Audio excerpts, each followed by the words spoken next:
5 shine sa konteksto ng 5S. Mythology ay tumutukoy sa ikatlong hakbang na tinatawag na linis o paglilinis. Hindi lamang ito simpleng pagwawalis o pagpupunas. Ito ay isang sistematikong proseso upang mapanatili ang kalinisan at kaayusan sa lugar ng trabaho.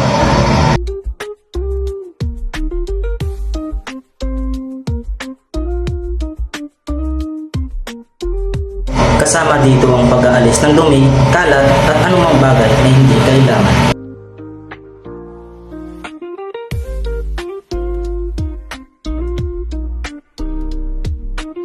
Ang isang malinis at maayos na lugar ng trabaho ay nagpapababa ng oras